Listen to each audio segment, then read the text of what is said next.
Bonjour à tous et bienvenue dans ce nouvel épisode de votre podcast Entrepreneurs d'idées du réseau Apogée. Comme chaque mois, nous partons à la rencontre d'un projet remarquable et inspirant.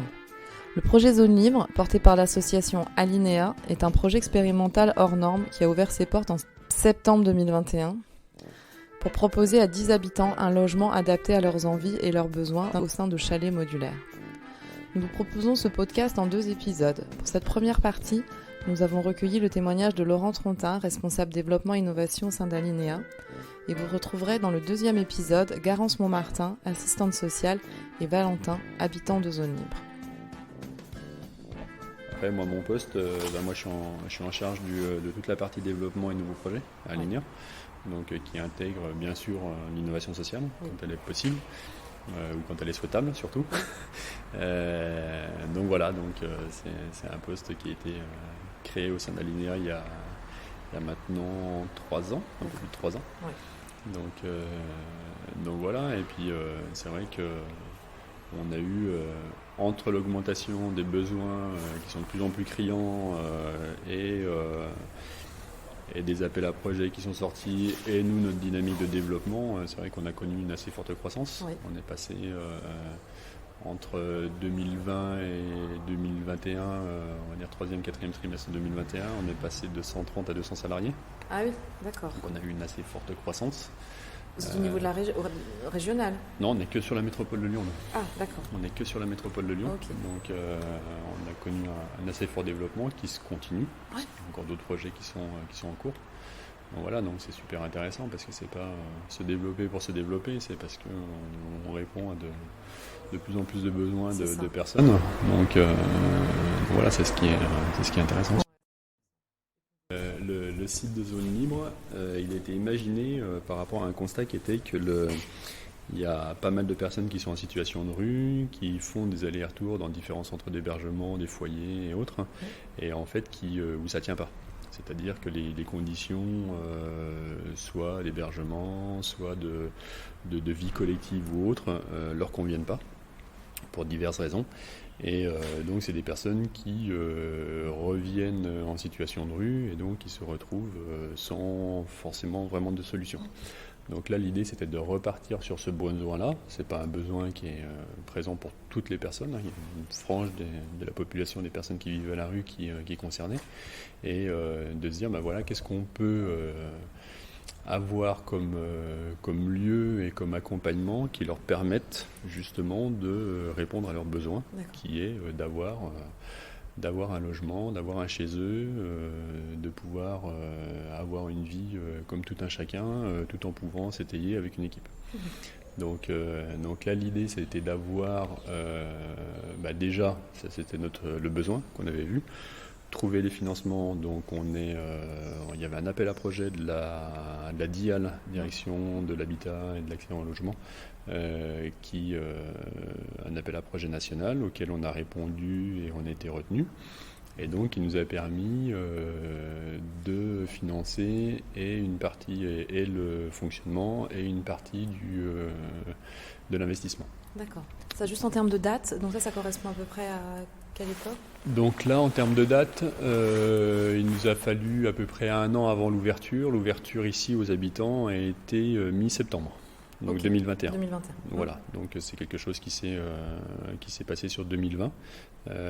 Et puis après, il a fallu tout construire de A à Z, parce que c'est des choses qui n'existaient pas, ou un peu d'une façon différente dans d'autres régions. Donc là l'idée c'était aussi bien de travailler sur le projet social, donc avec le recrutement de l'équipe. Donc là on a sur site une équipe de 8 personnes je crois de mémoire à Calais, donc avec une présence en journée et en semaine. Il n'y a personne la nuit et il n'y a personne le week-end. D'accord. Mis à part une astreinte téléphonique pour, en cas de problème sur le site.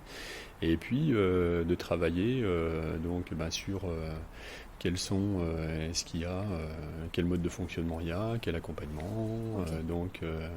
Ici dans l'équipe on a des travailleurs pairs, donc des personnes qui étaient en situation de rue, qui ont eu un parcours, une expérience de rue, et donc qui se retrouvent dans l'équipe, infirmières, et puis on a du renfort aussi maintenant. Donc en plus des travailleurs sociaux, on a aussi de l'insertion professionnelle, une CIP qui est d'un autre service à nous, qui intervient justement sur l'accompagnement. Okay. Et une coordo, donc coordinatrice qui est là pour coordonner toute l'équipe. Et puis après, sur le côté matériel, l'idée c'était d'avoir des logements individuels de qualité, c'est-à-dire qu'on n'est pas sur de l'habitat un peu éphémère, à bas niveau d'exigence. On voulait vraiment avoir des habitats de superficie, d'isolation, de forme, de qualité qui soient à la hauteur d'un logement classique. Donc pour ça, on est parti de la feuille blanche, on a travaillé avec toute une équipe, donc assistant à maîtrise d'œuvre, archi, charpentier, plombier et autres, pour tout faire de A à Z. Et donc des habitats qui se démontent et qui se remontent sur d'autres sites, sachant que là on est sur un site temporaire, c'est-à-dire qu'on a une occupation là temporaire pendant 3 ans renouvelable. Donc d'un bailleur privé. Donc ça c'est pas classique. D'habitude c'est plutôt des terrains ou des bâtiments publics qui nous sont mis à disposition.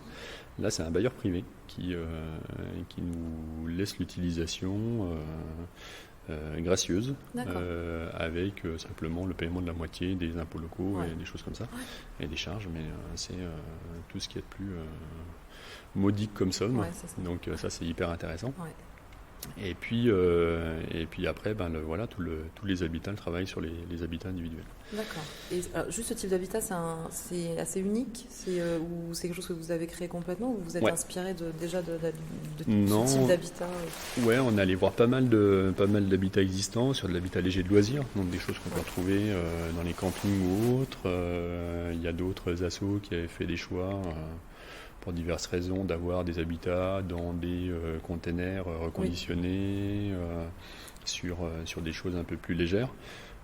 C'était pas notre choix, pour des raisons d'habitabilité, puisque là on veut que chaque habitat aussi soit accessible PMR, qu'il y ait les zones de retournement, on ne sait pas... a priori, avant que les personnes rentrent dans les logements ou l'évolution de leur vie dans les logements, fait que il peut y avoir un moment où, pour une durée assez longue, de problèmes de mobilité. Donc il fallait que ça soit accessible PMR et puis différentes autres choses. Et donc on ne trouvait rien qui réponde à la norme logement, qui réponde aux réglementations thermiques. Donc là on est sur presque la réglementation thermique 2020, qui n'est pas encore sortie, mais en tout cas la 2012. Donc à faible consommation. Et puis après, on peut aller voir un tout petit peu à quoi ça ressemble. Et juste là, ce bâtiment-là, c'est là où on se trouve, en fait, ça fait office aussi de bureau pour l'équipe ou de... C'est ça. Donc en fait, on a 3 zones.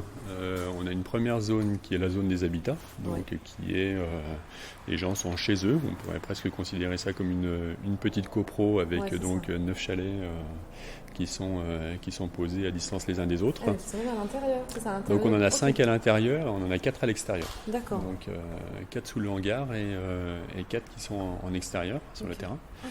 Et on a une deuxième zone qui est une zone commune, donc où on retrouve une cuisine commune, où ils viennent manger ensemble s'ils le souhaitent, où il peut y avoir de l'accueil de personnes extérieures s'ils le souhaitent. C'est toujours selon la volonté des habitants. Et aussi une zone bureau, donc pour l'équipe. Qui n'est pas en proximité directe des habitants. Voilà, c'est les personnes qui viennent vers les bureaux, vers les salariés, en fonction de leurs besoins. Et puis une zone qui n'est pas encore aménagée, qui est ici, là, qui est pour l'instant assez vide, qui sera un lieu de création de collectifs ouvert sur l'extérieur. Et là, pareil, à construire avec les habitants. Super. Donc c'est les habitants qui décideront ce qu'ils veulent en faire. Il y a déjà quelques idées, puisqu'il y a une équipe d'étudiants architectes de l'école d'architecture de Lyon qui est venue faire un petit passage ici pour voir un peu les besoins qu'avaient les envies qu'avaient les habitants. Et donc ils ont travaillé et ils ont fait des propositions sur une salle de projection, sur un endroit un peu plus cosy, sur des choses comme ça qui pourront être aménagées ici, mais toujours Là, l'idée, c'est vraiment que ce soit les habitants qui définissent ce dont ils ont envie et besoin. Voilà. Et puis, nous, derrière, à partir du moment où ça respecte le droit et c'est décidé d'une façon collective, voilà, nous, on met en application. Super. Ok. Bonjour. Et donc ça rejoint un peu l'idée, la notion du pouvoir d'agir et de la participation des personnes accompagnées sur des projets comme le vôtre. C'est ça, tout à fait. En se basant sur le besoin des personnes et puis en mettant en œuvre les moyens d'accompagnement et les moyens matériels pour que ça soit possible. Pour que ce soit réalisable. Ok. Comment ça va ? Bonjour monsieur. La forme ? Oui. Ouais. Et quand vous parlez de projets ouverts sur l'extérieur, ça veut dire que les habitants du quartier vont participer à ces projets ? Comment ça se passe avec l'extérieur ? Il y a une possibilité d'ouvrir la zone justement Ça va être. Oui, alors déjà il y a une ouverture sur le quartier parce qu'on vient souvent chercher, par exemple, chez un restaurateur à côté qui est très très proche, donc qui nous fournit quelquefois en alimentation le midi. Okay. Donc il y a déjà une ouverture sur le quartier. Après, les activités ou les choses qui vont se passer ici, là pour l'instant on n'en sait rien parce que c'est vraiment sur la demande des. Oui, et puis c'est ce que vous dites, c'est eux c'est les personnes qui sont. On est chez eux clairement, et c'est eux qui, s'ils le souhaitent. On peut clairement considérer que comme si jamais c'était l'espace intérieur d'une cour, d'une copro, où voilà, tout le monde ne vient pas pour se poser et faire ce qu'il a envie. Ouais. Mais voilà, si jamais les gens de la copro veulent organiser des choses, ils l'organisent, ils sont aidés pour l'organiser, et puis des gens extérieurs viennent pour faire ce qu'ils ont décidé, quoi. Ok. C'est vraiment très bien. Il faut garder cet esprit-là. Et puis c'est vraiment le centre de la démarche. Hein. Il y a toutes les semaines, il y a des réunions d'habitants, donc avec l'équipe et puis avec des fois des extérieurs pour voilà, qu'est-ce qui se passe sur la zone, quelles sont les règles qu'on met en place, tiens, il s'est passé ça, comment on le gère, voilà. Okay. C'est vraiment eux qui sont au centre. Et puis les autres qui sont dans l'accompagnement. Oui, c'est ça. Vous apportez éventuellement des outils et tout à fait. De l'accompagnement. Ouais. D'accord, super. Et donc là c'est les maisons. Ouais, donc là c'est la partie collective. Donc là on a des containers qui sont des containers qui nous ont été mis à disposition par l'entreprise des possibles. Ouais. Donc qui avait ces containers-là et qui nous les a gentiment proposés le temps du projet. D'accord. Donc qu'on est venu poser ici non sans mal. Oui. Il fallait les faire rentrer. Ouais. On prépare ici. Okay. Et puis des extensions qui ont été faites par des charpentiers aussi pour pouvoir avoir les surfaces adéquates. D'accord. Et en fait, c'est toute la complexité de ce genre de projet, puisqu'on avait ce bâtiment qui était une aubaine, mais en même temps qui n'était pas du tout adapté à l'activité. C'était une usine. Donc d'y faire du logement tout en respectant les contraintes des habitats, avec des choses qui n'étaient pas aux normes, qui n'étaient pas... voilà. Et tout ça dans des délais très courts, très très courts, parce qu'entre le moment où on a eu la notification comme quoi on était retenu pour l'appel à projet et l'entrée des habitants, il s'est passé 7 mois. Okay. Donc en 7 mois, il a fallu concevoir les habitats, concevoir les espaces collectifs, les réaliser, les aménager. Donc voilà, ça n'a pas été sans mal, mais voilà, tout le monde... Et les habitants aussi ont pu voir, puisqu'ils ils savaient qu'ils allaient venir ici avant que ça soit aménagé, donc ils ont vu aussi petit à petit la construction. Comment ça se mettait en place. Et la mise en place effectivement de tout, quoi. D'accord. Et est-ce que je me dis des fois dans ces situations un peu pas d'urgence, mais un petit peu d'urgence, on est des fois peut-être doublement efficace. Là on essaie justement de sortir de l'urgence, mais après il y a des plannings, il y a des choses qui sont pas forcément tout le temps compatibles. C'est-à-dire que de ce qu'on nous dit à l'extérieur, pour la conception et la réalisation d'un projet comme celui-là, c'est minimum 1 an et demi, quoi. Okay. Donc à minima. Donc voilà, donc nous on a compressé les temps, on a essayé de tout faire en même temps et pour que tout se cale. Donc à faire ça en 7 à 9 mois. Donc voilà, bon, c'est possible. Oui, c'est possible. Voilà. Mais c'est pas. C'est des conjonctions de planning qui sont pas plutôt des délais et des objectifs de délai qui sont pas les mêmes en fonction des différents partenaires. Entre nous, entre les habitants qui ont voulu qu'un mois après ça soit fait. Bien sûr, nous qui étions entre les deux, enfin voilà, c'est toute cette gestion-là. Et puis le temps aussi de recruter l'équipe, que l'équipe travaille, il y a tout ça. Et donc il n'y a pas que la partie dure qui est à faire. Il y a toute la partie de travail avec les partenaires aussi, puisqu'on n'est pas tout seul on anime un groupe de différents partenaires, associatifs ou autres, justement, et pour le repérage des personnes, et pour donc la suite, le pilotage et autres. On a voulu ne pas faire ça tout seul.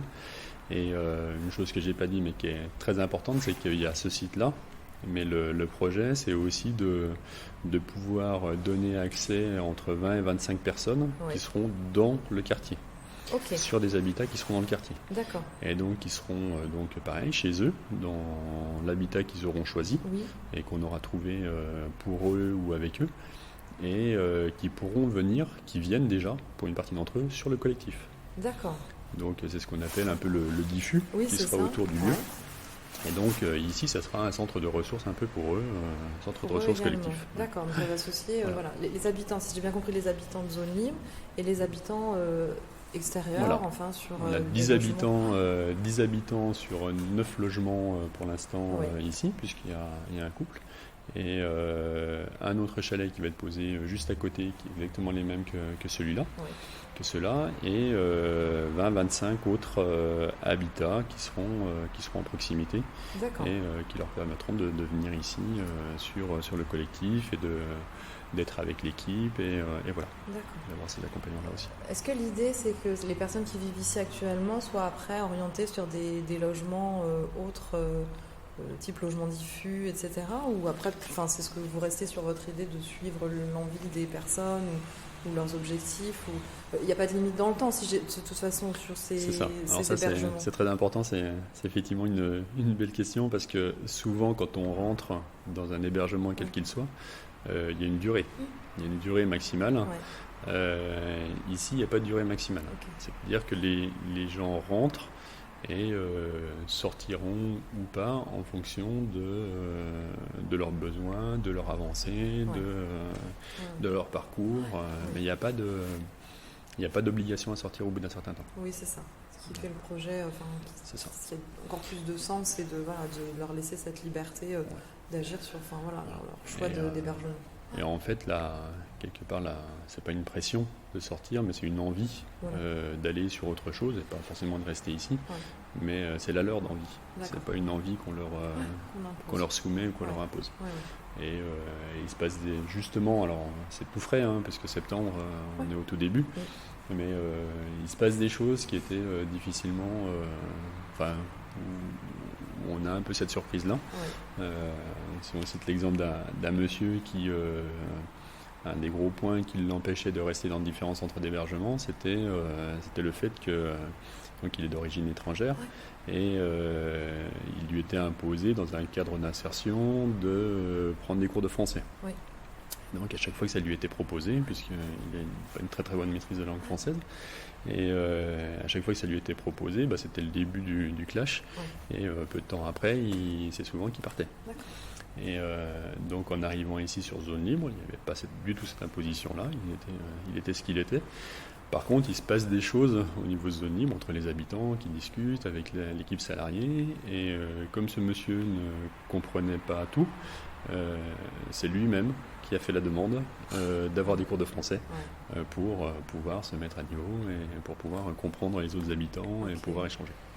Donc voilà, c'est pas quelque chose qui correspond à tout le monde, mais en tout cas ça correspond à une partie des besoins de certaines personnes qui étaient en situation de rue et qui ne trouvaient pas de solution.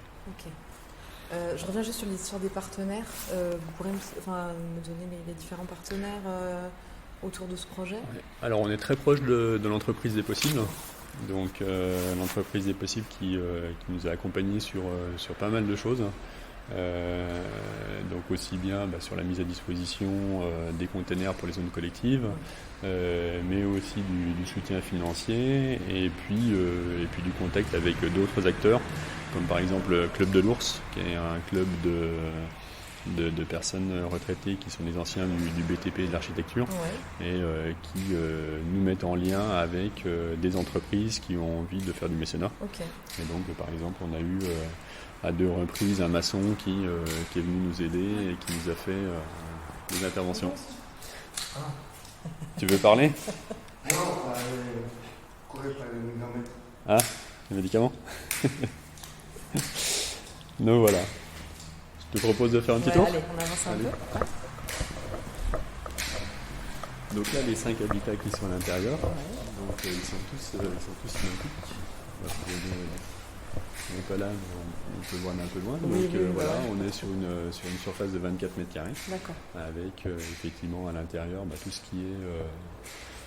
tout ce qui est l'équipement nécessaire, donc les sanitaires qui sont autonomes, toute la partie donc avec une partie couchage, une partie salon, et donc c'est eux qui ont choisi aussi leur mobilier. Donc on avait fait en sorte qu'ils puissent individuellement choisir ce dont ils voulaient dans une enveloppe, qui allait dans une enveloppe budgétaire, mais voilà, c'est eux qui ont choisi. Donc ils sont complètement autonomes chez eux, ils ont une petite kitchenette aussi qui leur permet de faire de la réchauffe, de faire avec un petit frigo, le micro-ondes, une partie point d'eau, lavabo. Donc voilà. Donc avec aussi la volonté d'avoir pas mal d'éléments de personnalisation. Par exemple, tous les éléments bleus qu'on voit en façade, c'est des choses qui ont été travaillées pour être démontables, pour être repeints, si jamais ils voulaient une couleur différente. Et pareil, sur les intérieurs, on a choisi des matérialités qui sont plutôt autour du bois, pour des questions et de chaleur, et de facilité de mise en œuvre, de respirabilité, et puis pouvant être personnalisé si jamais ils le souhaitent, en étant soit recouvert, soit peint, au besoin. Et donc pour une personne ou deux, c'est ça, par couple? Voilà, c'est une personne de base, et puis après on a un couple de jeunes qui sont là, donc qui vivent à 2 dans leur chalet. D'accord. Et une chose aussi importante, c'est qu'ici on accepte les chiens. Ok, super. Donc on accepte bien sûr les animaux, les gens sont avec leurs animaux. Et puis il y a aussi tout un travail en aviculture, donc on est sur un travail de cogestion, donc la consommation n'est pas du tout interdite ici, elle est accompagnée pour avoir une réduction du risque, donc prise en charge et réduction du risque. Donc voilà, donc c'est aussi, ça fait partie aussi du travail d'accompagnement des personnes. D'accord. Mais sans que ce soit une emprise, vraiment quelque chose qui freine un peu leur liberté, leur possibilité d'agir pour eux-mêmes. Tout à fait, oui. Les gens arrivent avec leur addiction et le travail est fait ici selon leur volonté, bien sûr. en cogestion, en réduction des risques. On a des terrains, alors nous, plus on peut avoir des terrains qui sont sur du long, mieux c'est. Après, les terrains, ils sont rarement disponibles pendant 10 ans. Donc on est plutôt on essaye minimum 3 ans, 5-6 ans, ça commence à devenir intéressant pour nous. Mais en tout cas, il y a un moment où il faut bouger les habitats. Donc ces habitats-là, ils se bougent sur une journée et demie, 2 jours par habitat. Donc démontage et remontage sur un autre site. Par contre, toutes les questions, c'est très rapide, c'est en 1, 2, 3, 4, 5, 6, 7, en 8 éléments. Chaque chalet est en 8-9 éléments. Donc qui n'a pas l'impression comme ça, parce qu'on a l'impression qu'ils sont d'un seul tenant. Mais non, c'est plusieurs éléments assemblés. Et donc nous, le gros une partie de la dépense et une partie du temps de mise en œuvre. C'est aussi tout ce qui est fondation, tout ce qui est les évacuations, les arrivées d'électricité et autres. Voilà, donc on est en recherche de solutions qui nous permettent de s'affranchir un peu de ça. Oui, parce que pour l'instant, c'est pas le cas, c'est ça. Alors, ça l'a été au début. Oui. On a mal dimensionné la chose, donc on s'est assez vite rendu compte que c'était pas possible, ça ne pouvait pas marcher. Donc on a de nouveau tout raccordé au réseau. Mais voilà, ça nous fait une référence pour. On va essayer de retravailler sur des solutions qui seront plus faciles. Et là, donc, pour ce type de besoin, vous pouvez faire appel à vous diriger vers quoi, des experts sur ce type de logement, sur quel type de... Là, nous, on est accompagné par un architecte, assistant à maîtrise d'ouvrage, et puis après, c'est le maître d'œuvre qui réfléchit à ça et qui travaille avec les différents corps de métier pour que ça soit possible. Ouais. D'accord. Avec bien sûr l'aide de l'architecte. Oui. Mais et puis voilà, et puis nos retours aussi, puisque autant sur un habitat classique, une personne seule, une famille de 4, les consommations en eau et autres, on a des références nationales. Oui. Là, des personnes qui étaient en situation de rue, on a des écarts qui peuvent être très importants. D'accord. Sur la consommation de l'eau, sur le chauffage, sur la température intérieure, sur différentes choses comme ça. Donc voilà, on a assez peu de repères par rapport à ça. Donc il faut qu'on... Est-ce d'autres solutions. C'est intéressant, oui, parce que là, de voir, parce que les personnes se réadaptent, j'imagine, à... et puis après, c'est dans le ressenti individuel. C'est-à-dire qu'il y en a qui aiment bien avoir 27 degrés dans leur logement, et puis d'autres qui sont plutôt à 17-18. Ah oui, d'accord. Donc voilà, donc c'est pas forcément... On n'a pas quelque chose d'homogène. D'accord.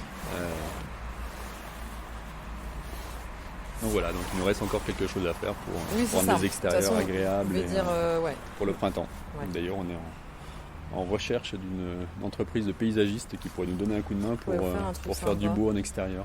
Ok, ça, ramener un peu de vert. Ouais, c'est clair. Ouais. C'est une grosse demande des habitants. Oui. Effectivement, de ramener, d'avoir de la verdure. Oui, c'est ça. Et les deux principaux points, c'était effectivement la verdure et l'alimentation. Okay. De se faire plaisir à bien manger. Et, voilà. Donc c'était vraiment les deux points qui étaient un peu centraux pour eux et sur lesquels ils avaient vraiment envie d'apporter de l'attention. Ok, super.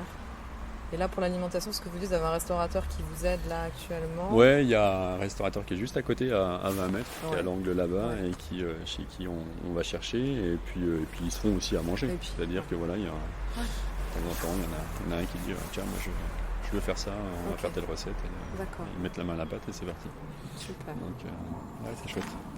Donc là, on peut dire que vous êtes encore un peu en phase expérimentale pour l'instant? De toute façon, c'est le projet de la DIAL, c'est une expérimentation sur 3 ans. Donc, il faut bien ça parce que le retour sur la partie... autant c'est facile sur la partie matérielle, mais sur la partie accompagnement social et tout ça, c'est des choses qui sont sur du long, qui sont dans la dentelle. Quand on a commencé à construire juste avant de construire les chalets, il y a commencé à y avoir la pénurie de bois. Ouais. Et avec le coût du mètre cube de bois qui a flambé, et puis on a failli, heureusement, c'était au dernier moment. Quand je dis au dernier moment, c'était quasiment à la minute près, où il y avait un fournisseur du charpentier qui était au téléphone avec et le charpentier avec qui on travaille, la toiture montilienne, et un autre client en disant le premier qui me dit oui, il a le stock. On en était là, quoi. C'est la guerre. On en était là. Ouais. Mais c'est vrai qu'on a eu une super équipe. Alors on a fait un choix, on a déjà discuté, mais nous on a fait un choix ici de travailler qu'avec des partenaires qui sont d'économie sociale et solidaire. Ouais. Donc on a Atelier 43 qui est un cabinet d'architecture, donc qui a travaillé avec nous. On a Toiture Montilienne qui est une scope, on a que ce soit l'électricien, que ce soit le plombier ou autre, sont toutes des structures de l'ESS. Okay. Donc ça c'était important pour nous. Projet. Oui. de la cohérence et puis je pense que c'est c'est ce qu'ils nous disent, hein, c'est aussi des structures qui ont accroché aussi avec le projet. Ouais. Alors c'est possible aussi dans des structures Oui. autres que l'ESS, Oui. hein, mais qui ont accroché, pour certains qui ont pris des risques aussi, Ouais. qui ont attaqué des choses, voilà, alors qu'ils n'avaient pas toutes les garanties et autres. Donc voilà, il y a une belle cohésion autour du projet. C'est ça. Et Ouais. ça a été un beau. Bonjour Maxime, Bonjour. ça va? Ouais, quand il y a du sens pour C'est ça. chacun, ça, Ouais. Ce qui ça amène des belles ce qui nous a choses. touché aussi, c'est que par exemple le charpentier qui avait le choix, qui avait un autre projet d'un hôtel de luxe, je ne sais plus où, en station, Ouais. et notre projet. Et donc Pierre Defosse, le dirigeant, il a posé carrément la question à l'équipe. Il a dit choisis quel projet. Ah, super. Et l'équipe a décidé de choisir le projet de Zone Libre. Et donc voilà, il y a toute une équipe qui est venue, qui a été longtemps sur place. Ils ont beaucoup été avec les personnes. Ça a été assez magique. Il y a eu des moments, c'est super. voilà, quand Ouais, le il y a chef de il y a chantier il y a qui des belles part histoires, bras dessus quoi. bras dessous avec une des habitantes parce qu'elle Ouais. veut lui montrer à l'intérieur de son chalet et comment elle l'a intégré et tout ça. Il y a des belles choses qui sont passées. Ouais, il y a là. des belles Ouais. histoires. Mm. C'est pour ça que c'est vraiment Mm. un beau projet qui amène des belles relations humaines Ouais, entre ouais. professionnels ou entre, à tous les niveaux, quoi. Voilà, il n'y a Donc, pas de séparation entre c'est les ça. personnes. Donc c'est ça qui est encore C'est plus chouette. intéressant. Après, Donc voilà, il y a les moyens de créer Oui, et de ouais, beaucoup ouais. d'innover, c'est encore Mm. plus sympa.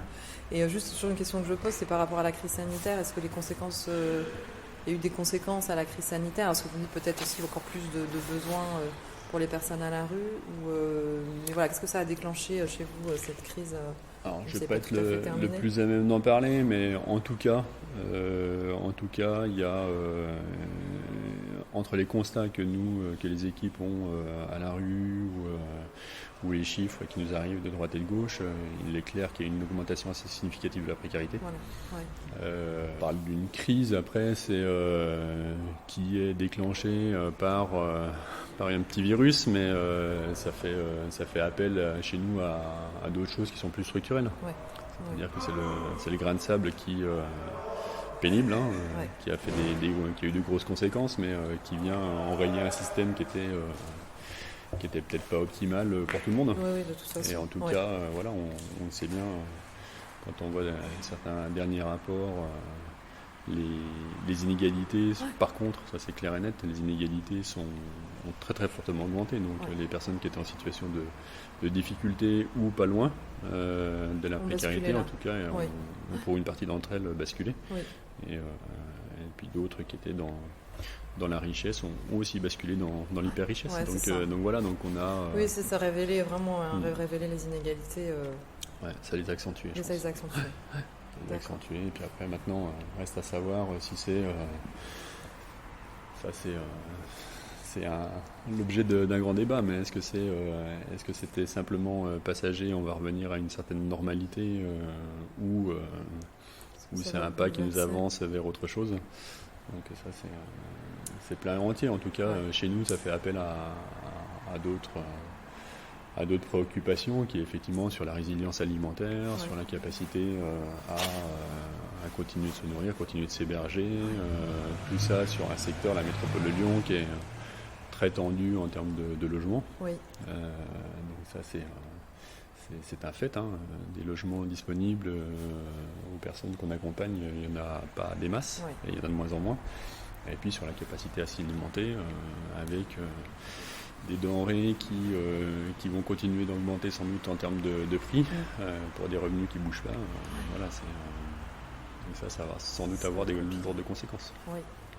Et juste par rapport justement à ce problème d'hébergement, vous proposez justement une solution qui pourrait peut-être pallier justement au manque d'hébergement ou d'appartements et pouvoir proposer ce type de logement, parce que c'est possible de pouvoir répliquer votre projet, que ce soit sur Lyon, sur d'autres villes en France. Bah après, c'est pas une réponse universelle, hein, parce que il faut continuer de travailler sur l'accès à du logement pour tout un chacun. Donc Oui. ça, c'est vraiment la base. Après, si on n'y arrive pas et puis qu'il y a des besoins qui sont toujours présents, ben voilà, Effectivement, l'habitat modulaire est une des réponses, peut-être pas la seule, mais en tout cas, effectivement, la priorité, c'est vraiment l'accès à du logement, logement social, donc pour toutes les personnes qui sont sans logement, sans hébergement. Donc ça, c'est vraiment la base. Après, effectivement, c'est une grande discussion entre le besoin et puis la disponibilité.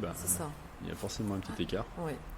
Ce qu'on constate, donc voilà, comment faire pour pas dire c'est pas les possibilités, c'est pas les possibilités matérielles qui conditionnent le parcours des gens, mais bien leurs besoins, quoi. Ouais, bien sûr. Donc, par rapport à vos problématiques, il y a des problématiques sur ce projet, et après pour savoir un peu quels sont vos besoins, si vous en avez actuellement les problématiques, oui, il y a eu des problématiques pas mal techniques, je dirais, sur le bâtiment, comme on le disait tout à l'heure, c'était un bâtiment qui n'était pas fait pour, donc voilà, on a sur l'électricité, sur l'eau, sur les évacuations, il y a pas mal de choses qui ont été un peu compliquées à gérer, mais bon, pas impossible. Après, oui, sur la recherche de partenaires, on le disait tout à l'heure sur le côté paysagiste, mais aussi, voilà, ce lieu-là, il y a encore des choses à faire, il faut le mettre un peu plus beau que ce qu'il est, sur les peintures, sur les sols, sur l'apport de verdure, sur peut-être certaines choses qui vont être installées ici dans le collectif qui sont à la demande des habitants. Donc voilà, effectivement, tout partenaire qui pourra nous aider sur rendre possible les envies et les besoins des personnes, ça serait clair. Ouais, ce serait intéressant. Rendre le lieu super chouette. On a déjà eu des contacts avec des graffeurs qui sont juste à côté, qui sont en résidence artistique chez notre voisin, là, chez Petit Claude, là, qui est juste dans le bâtiment juste à côté. Donc voilà, c'est des gens qu'on va pouvoir solliciter. Il y aurait des belles choses à faire. Effectivement, mais voilà, tout en respectant et la tranquillité, si jamais ils la souhaitent, des habitants. Et, tout ça, mais je trouve ça compliqué dans un projet comme ça. En fait, on a envie de faire plein de choses, mais faut toujours revenir au fait que maintenant, on n'est pas chez nous, là, en fait. C'est ça, mais c'est ça qui est vraiment terrible, en fait. Ce que j'explique souvent, c'est que, par exemple, si jamais on était dans un immeuble d'une dizaine d'appartements, et puis qu'on avait un bout de jardin ou une cour intérieure, et puis qu'il y a des gens extérieurs qui viendraient nous dire mais ça pourrait être vachement plus sympa, vous pourriez faire ci, ça et ça, et puis attendez, je vous amène ça, et non, on est chez nous, et si on en a envie, on ira peut-être vous chercher, et puis pas de soucis, pour faire ensemble. Mais en tout cas, voilà, on est chez nous. C'est ça. Donc les habitants sont vraiment chez eux, quoi. C'est ça. Mais je pense qu'il y a toujours, intellectuellement, il faut toujours rebasculer dans ce mode de mais non, on n'a pas à décider pour et on travaille avec, quoi. Mais j'imagine qu'en tant que, dans votre domaine, c'est pas la chose la plus simple parce que ça n'a pas toujours été le cas. Dans le social, de procéder de cette façon-là. Donc après, en tout cas, avant le pouvoir d'agir, il y a le vouloir d'agir. Donc il faut respecter aussi ce vouloir d'agir. C'est important. J'espère que cet épisode saura vous inspirer. Merci à Laurent pour ton accueil et ton témoignage. Les éléments pertinents de cet échange que j'ai retenus sont l'habitat modulaire comme alternative à la pénurie de logements. Avant la mise en place du pouvoir d'agir, il faut respecter la volonté d'agir. Une aventure humaine autour d'une cause commune et d'un projet atypique. Ce podcast est en 2 parties. Vous retrouvez tous les épisodes sur vos plateformes habituelles. N'hésitez pas à vous abonner. Vous pouvez nous contacter par mail à contact@apogée-6ess.org. Vous retrouverez le projet Zone Libre et bien d'autres projets remarquables lors des rencontres Apogée 2022 qui auront lieu le 15 septembre 2022 à Lyon. Inscrivez-vous vite et venez échanger avec les porteurs de projets. À très bientôt.